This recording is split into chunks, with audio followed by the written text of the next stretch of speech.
How's it going, everybody? My name is Tentacle, and oh man, this is not my episode of Pokemon Sword.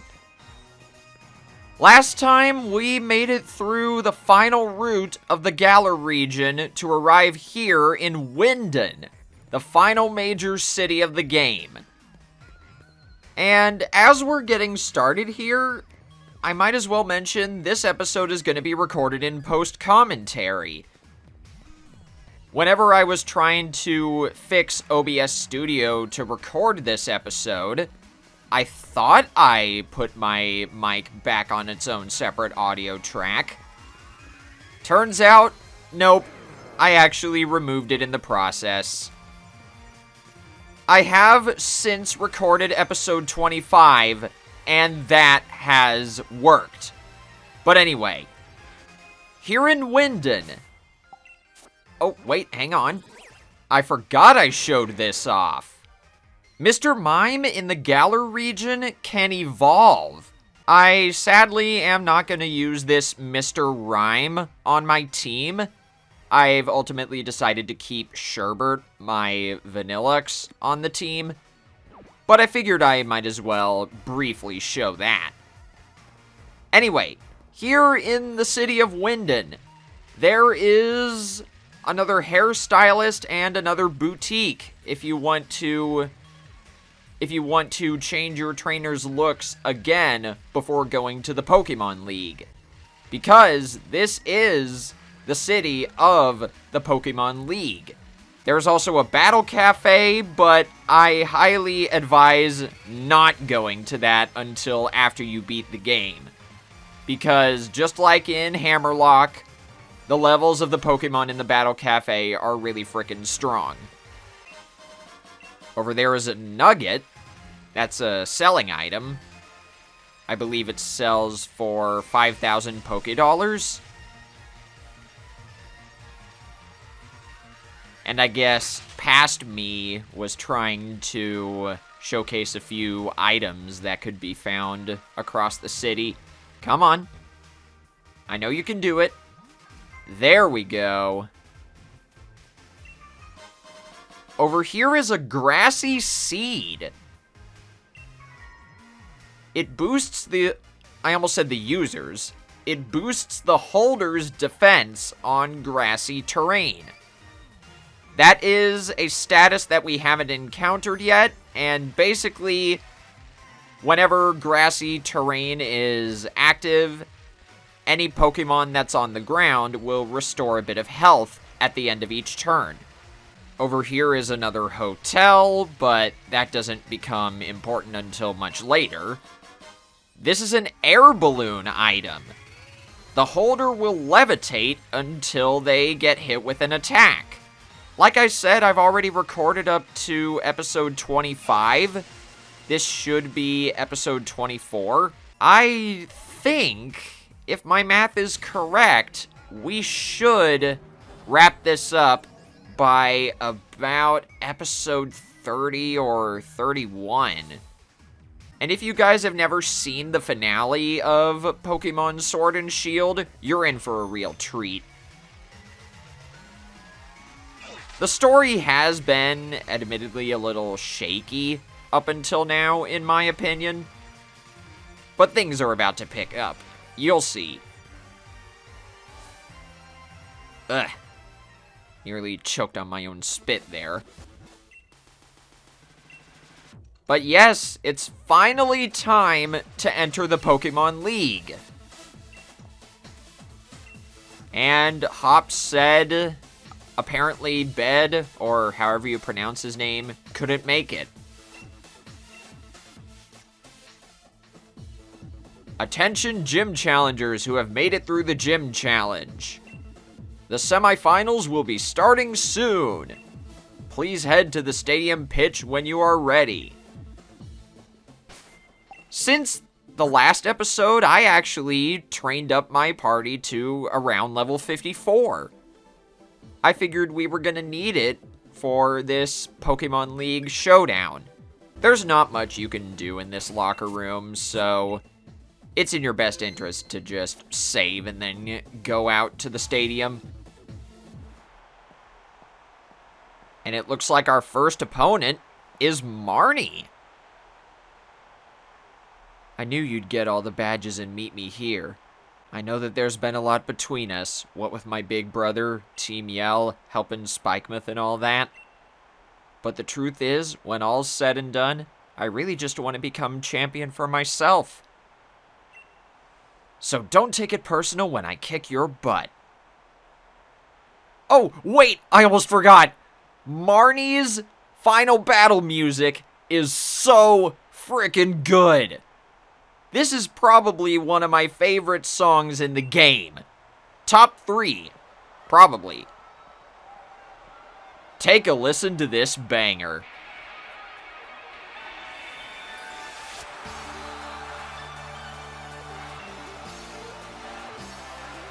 The crowd's already cheering, and here's where it gets good.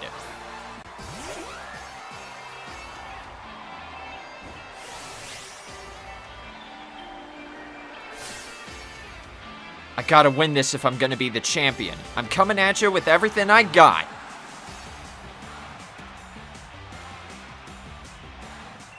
Oh, I love this song so much! But yes, Marnie's lead is the Pokemon Liepard.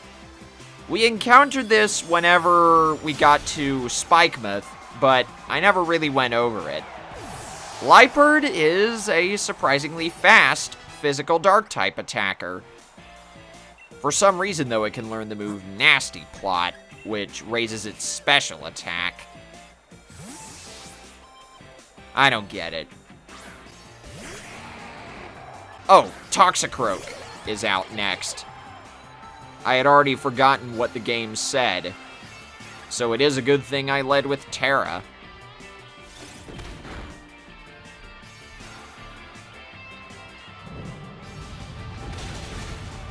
There we go, perfect. Good job, Terra.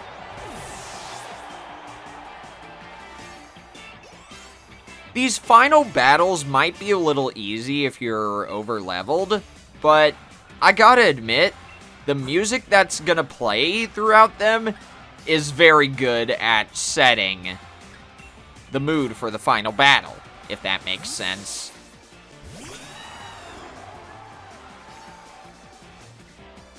I guess while we're getting this going, how's everybody doing today? At the time of my recording this commentary, today is Monday, I believe. Yeah, Monday, August 5th, 2024.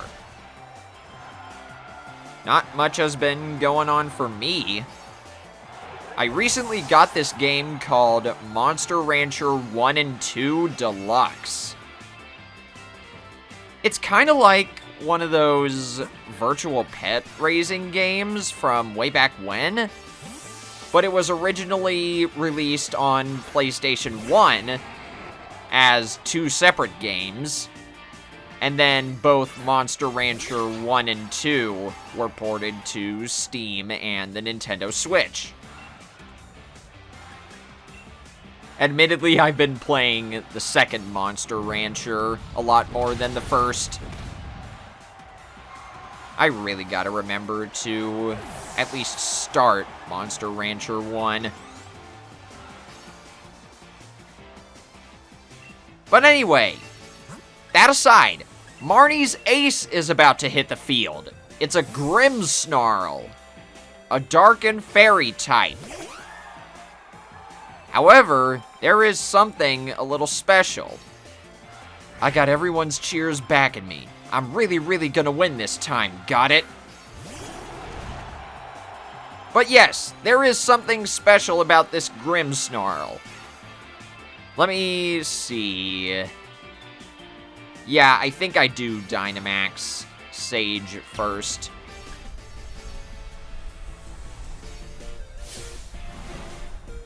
My bro might not use it, but I'll Gigantamax my Pokemon if it's to win.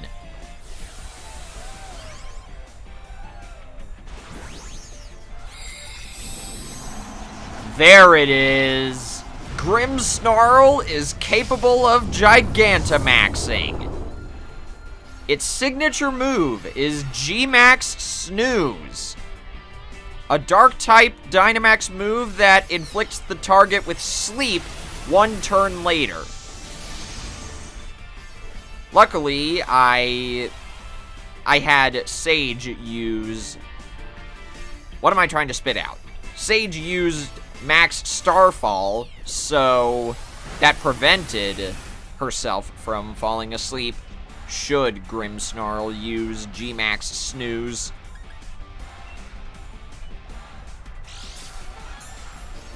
I guarantee you, had Marnie not used a full restore, this Max Airstream would have KO'd. See?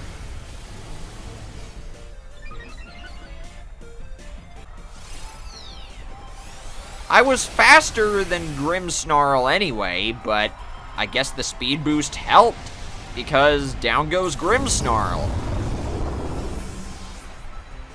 There we go.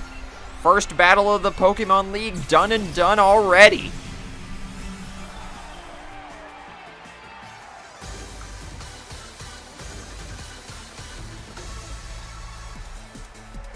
Okay, so I lost, but I got to see a lot of the good points of you and your Pokemon.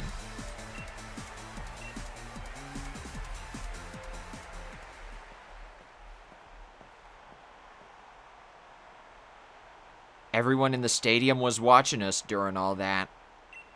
I heard them cheering for me and my Pokemon. It was nice. I may have lost, but at least we drove the audience wild.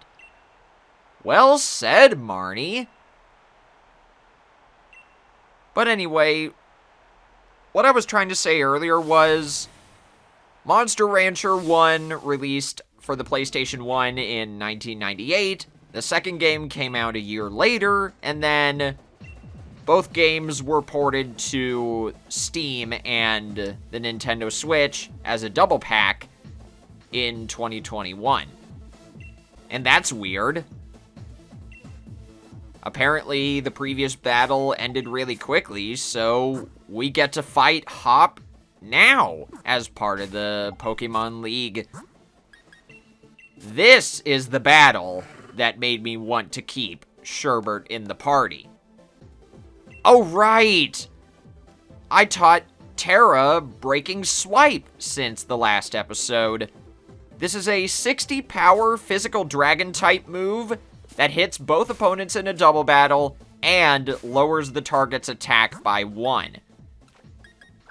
That could be useful.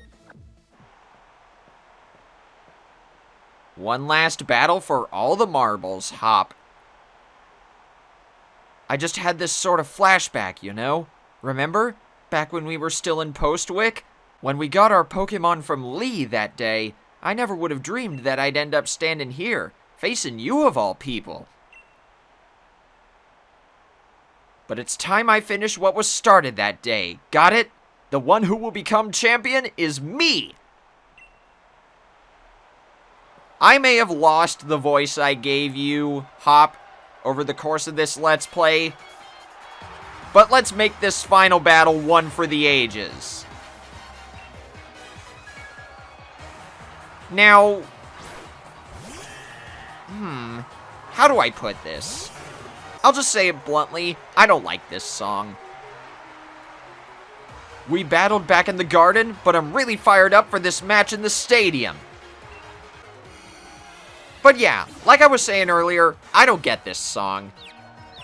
I don't really like it that much compared to Hop's regular battle music. It's fine. It's just not my favorite song in the game, you know? I much rather prefer Marnie's final battle music to this. Ooh. Blinky's King's Rock item activated, but Hop's Dubwool had the Steadfast ability. Whenever a Pokemon with Steadfast flinches, that raises its speed by 1. Very useful in Pokemon that are defensive walls or physical powerhouses. Basically both ends of the spectrum. Next up is Snorlax, so I think Matchbox can do well here. Come on. Oh, I hate all this indecision. There we go.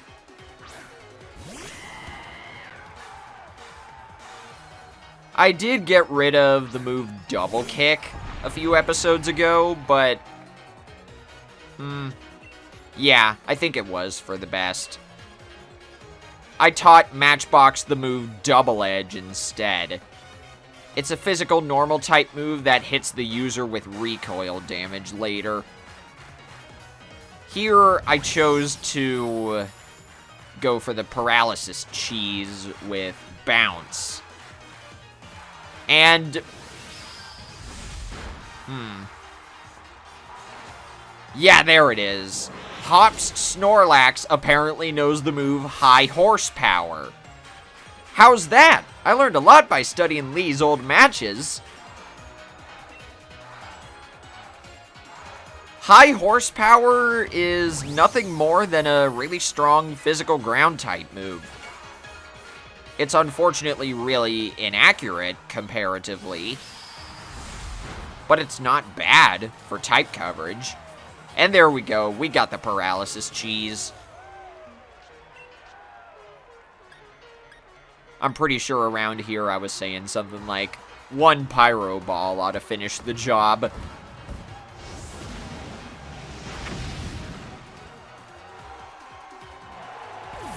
There we go, easy breezy. One might even say that was a beautiful finale. Bad joke is bad. Get out there, Terra.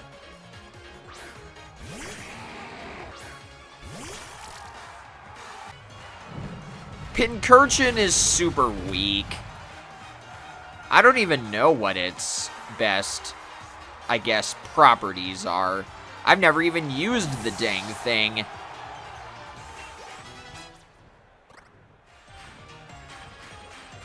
Next up is Corviknight. And I guess we're sending in Blinky again. I had thought about doing a Corviknight Ditto here, but I didn't want this battle to go on for an eternity. This unedited recording is 23 minutes. We'll see how long this full video is, though. Good.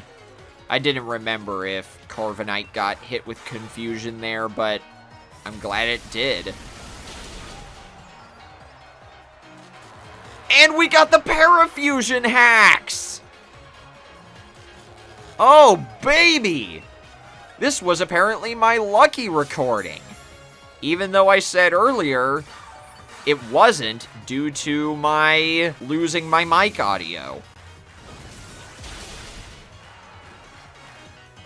Didn't matter because we're still really fast compared to Corviknight. I gotta do what I can to keep my Pokemon alive, you know?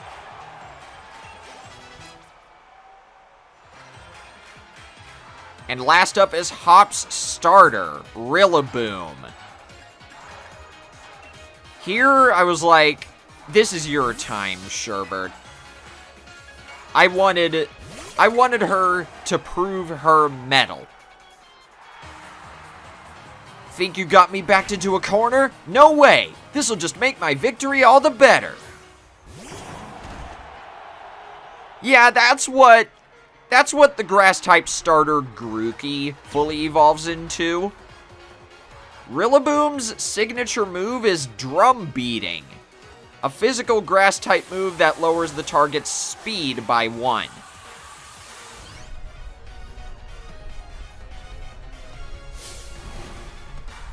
Release all the thoughts poured into my wishing star. Time for a Dynamax!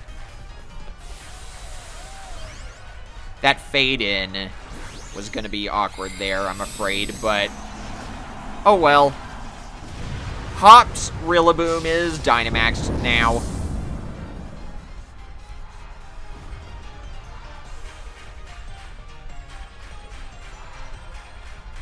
Oh good, Sherbert was faster. Despite its appearance, Rillaboom is pretty fast, so be on your guard if you chose Scorbunny in this game like me.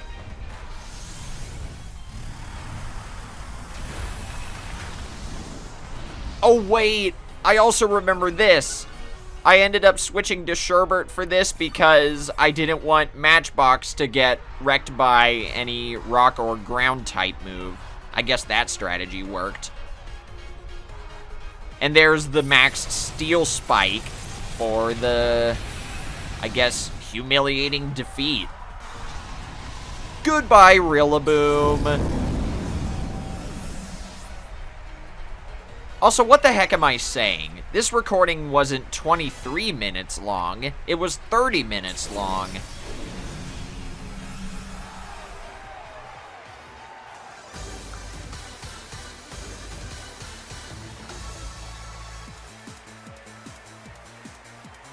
Cole, thanks, mate. I'm really glad you were the one here with me. But there we go. And the victor of the semifinals, the challenger who has won their way through all of the many hopeful trainers in the gym challenge is Challenger Cole.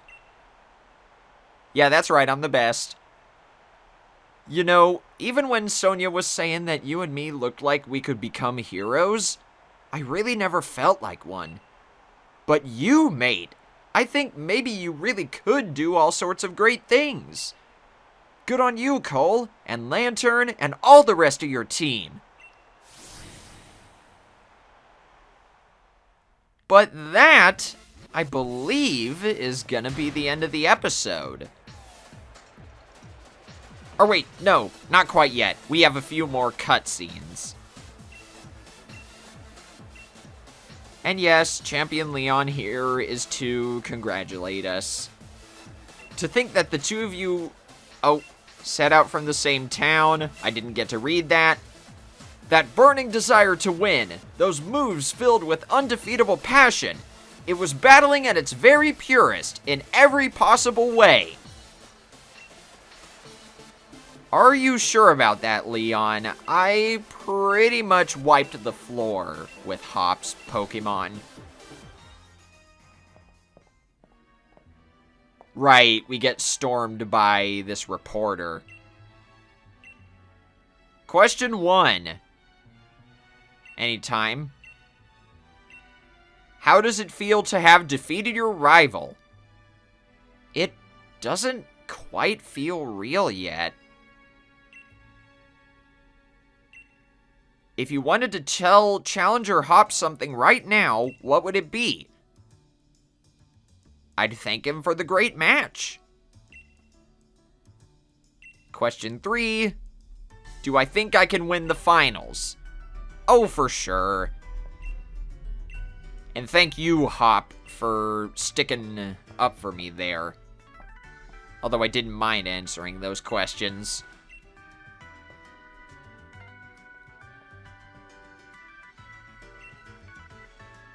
Jeez, I forgot how long this cutscene was. Even Lee's never this late. He always does what he says he'll do. As a kid, he promised me he'd become champion one day, and he went and did just that. He ought to be able to keep to his own dinner plans. Kid sure got a mouth on him, huh? If you were that noisy during battle, you'd unleash a whole new level of power, you know. Not sure where Piers showed up in all this, but he's here now. And apparently Champion Leon is at Rose Tower. Somewhere here in Wyndon, I guess.